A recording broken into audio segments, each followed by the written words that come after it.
माता पिता को यथोचित सम्मान दीजिए। एक हृदयस्पर्शी कहानी।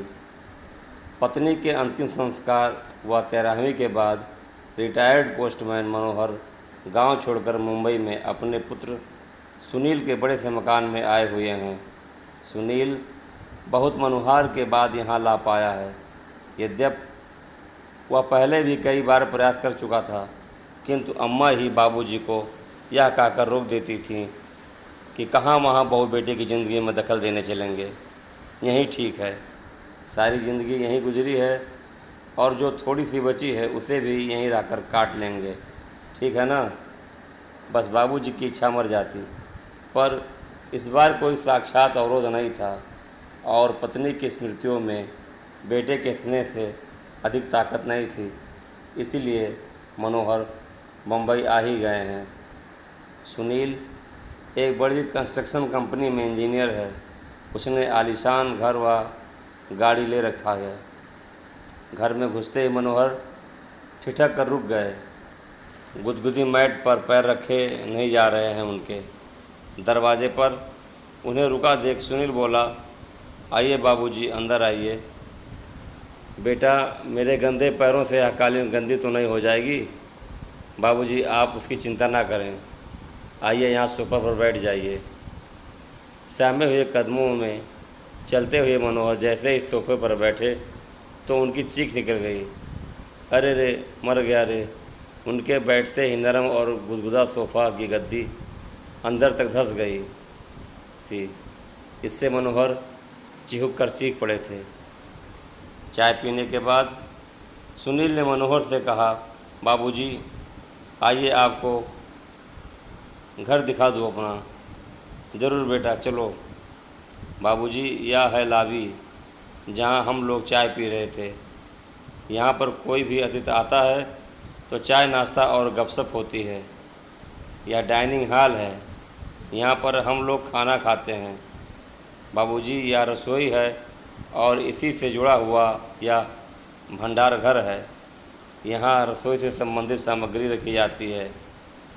यह बच्चों का कमरा है। तो बच्चे क्या अपने माँ बाप के पास नहीं रहते? बाबूजी, यह शहर है और शहरों में मुंबई है। यहाँ बच्चे को जन्म से ही अकेले सोने की आदत डालनी पड़ती है। माँ तो बस समय समय पर उसे दूध पिला देती है और उसके शेष कार्य आया कर जाती है। थोड़ा ठहर कर सुनील ने आगे कहा, बाबूजी, यह आपकी बहू और मेरे सोने का कमरा है और इस कोने में यह गेस्ट रूम है। कोई अतिथि आ जाए तो यहीं ठहरता है। यह छोटा सा कमरा पालतू जानवरों के लिए है। कभी कोई कुत्ता आदि पाला गया तो उसके लिए व्यवस्था कर रखी है। सीढ़ियाँ चढ़कर ऊपर पहुँचे सुनील ने लंबी चौड़ी छत के एक कोने में बने एक टीन की छत वाले कमरे को खोला और दिखाते हुए कहा, बाबूजी, यह है घर का कबाड़ खाना। घर की सब टूटी फूटी और बेकार वस्तुएं यहीं पर एकत्र कर दी जाती हैं और दिवाली होली पर इसकी सफाई कर दी जाती है। ऊपर ही एक बाथरूम और टॉयलेट भी बना हुआ है। मनोहर ने देखा कि इसी कबाड़ खाने के अंदर एक फोल्डिंग चारपाई पर बिस्तर लगा हुआ है और उसी पर उनका झोला रखा हुआ है। मनोहर ने देखा कि इसी कबाड़ खाने के अंदर एक फोल्डिंग चारपाई पर बिस्तर लगा हुआ है और उसी पर उनका झोला रखा हुआ है। मनोहर ने पलटकर सुनील की तरफ देखा, किंतु वह उन्हें वहां अकेला छोड़कर सरपट नीचे जा चुका था। मनोहर उस चारपाई पर बैठकर सोचने लगे कि कैसा यह घर है जहाँ पाले जाने वाले जानवरों के लिए अलग कमरे का विधान कर लिया जाता है, किंतु बूढ़े माँ बाप के लिए नहीं।